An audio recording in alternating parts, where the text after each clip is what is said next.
انسان کی کامیابی اور ناکامی کا ایک معیار ہے جو ہمارے سامنے آ رہا ہے، اور یہ ہر شخص جانتا ہے کہ ہم جو بھاگ دوڑ دنیا میں کر رہے ہیں، صبح سے شام تک کی مشقت، آپ لوگ اکثر اپنے گھر والوں کو چھوڑ کر آئے ہوئے ہیں یہاں، کتنی محنت ہے، کتنی مشقت ہے، کتنی مشکلات اٹھا رہے ہیں، لیکن یہ سب کچھ کیوں کر رہے ہیں؟ کامیابی کے حصول کے لیے۔ البتہ کامیابی کے معیارات ہیں، ہمارے ذہنوں میں جو معیارات بیٹھے ہوئے ہیں وہ کیا ہے؟ کامیابی پیسے سے ہے، کامیابی جائیداد سے ہے، کامیابی کاروبار سے ہے، کامیابی شہرت سے ہے، کامیابی اقتدار سے ہے۔ یہ معیارات ہیں۔ جو جتنا دولت مند اتنا کامیاب، جو جتنا مشہور اتنا کامیاب، جو جتنا پاپولر اتنا کامیاب، جو حکومت پر پہنچ گیا کامیاب، جس نے بڑا کاروبار جما لیا کامیاب، جس نے بہت جائیداد بنا لی کامیاب۔ یہی ہے اصل میں ساری بس کی گانٹھ۔ جو تصور کامیابی کا ہوگا اسی کے مطابق آپ کی بھاگ دوڑ ہوگی، اسی کے لیے جد و جہد ہوگی، اسی کے لیے توانائیاں صرف ہوں گی، اسی کے لیے دن رات کی مشقت ہوگی۔ یہ ہے اصل شے جس کی یہاں نفی ہو رہی ہے۔ کامیابی دولت سے نہیں، کامیابی شہرت سے نہیں، کامیابی اقتدار اور طاقت اور حکومت سے نہیں، بلکہ کامیابی ہے ایمان سے، عمل صالح سے، تواصی بالحق سے، تواصی بالصبر سے۔ آپ غور کیجئے اس نقطہ نظر کا، اس ایٹیچیوڈ کا، یہ جو مینٹل ایٹیچیوڈ ہے، اس کا بدل جانا ہی انسانی شخصیت کے اندر انقلاب برپا کرے گا۔ اب آپ کا نتیجہ کیا نکلا؟ اگر تو دولت سے کامیابی ہوتی تو قارون بہت کامیاب تھا، اگر حکومت سے کامیابی ہوتی تو فرعون اور نمرود بہت کامیاب تھے۔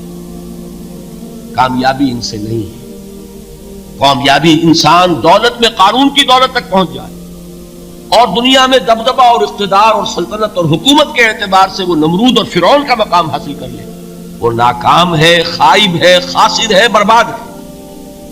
اور ابو ذر غفاری کامیاب ہے، چاہے ان کے پاس کچھ نہیں تھا، جھونپڑی تک نہیں تھی، کوئی گھر نہیں تھا۔ حضور نے فرمایا ہے اللہ کے کچھ بندے ایسے ہوتے ہیں جو کسی محفل میں جانا چاہیں تو انہیں اجازت نہ ملے، جو کہیں اگر رشتہ کرنا چاہے کوئی ان سے رشتہ کرنے کو تیار نہ، کہیں کوئی سفارش کرنا چاہے تو ان کی کوئی بات ہی نہ سنے۔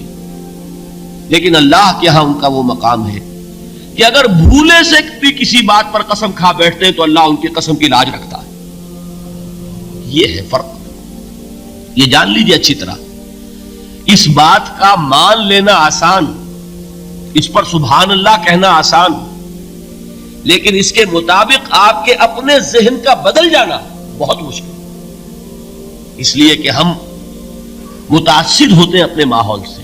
وہ بڑا محل ہے، دیکھ کر ایک دفعہ جھرجھری آتی ہے، وہ بڑی سی 20 فٹ لمبی کار سناٹے کے ساتھ آپ کے پاس سے گزر گئی، ایک دفعہ اعصاب کے اندر ارتعاش ہوتا ہے، محسوس ہوتا ہے بڑے یہ نصیبے والے لوگ ہیں، بڑے خوش نصیب، بڑے کامیاب، حالانکہ کچھ معلوم نہیں کہ یہی سب سے بڑی بد نصیبی ہو سکتا ہے کہ یہی سب سے بڑی ناکامی ہو۔ اگر ذہنوں میں یہ بات بیٹھ جائے کامیابی کس شے سے، یہی وجہ دیکھیے قرآن مجید میں بارہا آپ دیکھیں اولئک هم المفلحون، یہ ہے لوگ کامیاب ہونے والے۔ آج یہ آپ نے نماز میں وہ آیات سنی، یا ایھا الذین آمنوا ارکعوا واسجدوا واعبدوا ربکم وافعلوا الخیر لعلکم تفلحون۔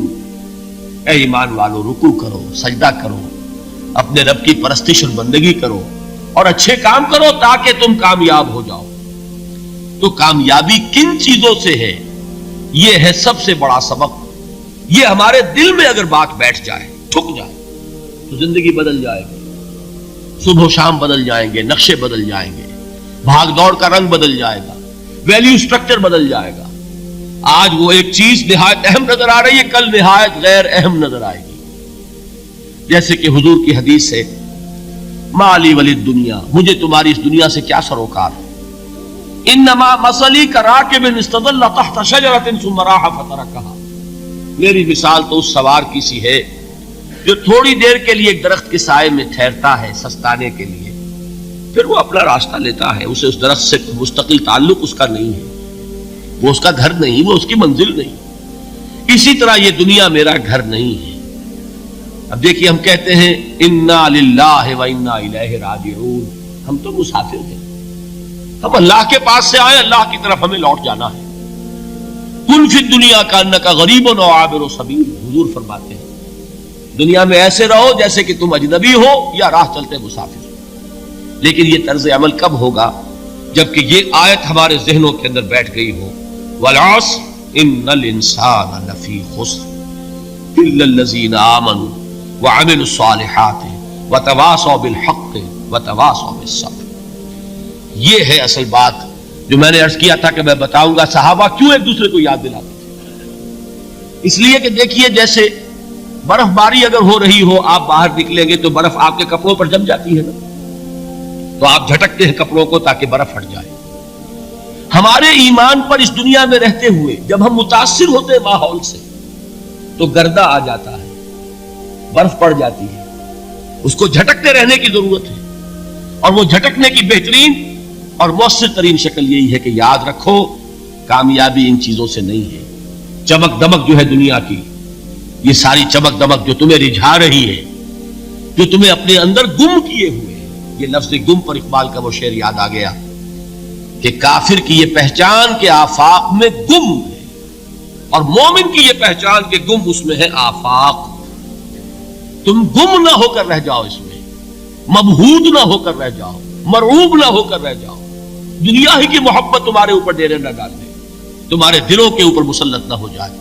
لہذا تازہ کرتے رہا کرو، والعصر ان الانسان لفی خسر الا الذین آمنوا وعملوا الصالحات وتواصوا بالحق وتواصوا بالصبر۔ پھر یاد کر لو، پھر تازہ کر لو اپنے اس یقین کو کہ کامیابی دولت سے نہیں، کامیابی ثروت سے نہیں، کامیابی اقتدار سے نہیں، کامیابی شہرت سے نہیں، کامیابی جائیداد سے نہیں، کامیابی ہے ایمان سے، کامیابی ہے عمل صالح سے، کامیابی ہے تواصی بالحق سے، کامیابی ہے تواصی بالصبر سے۔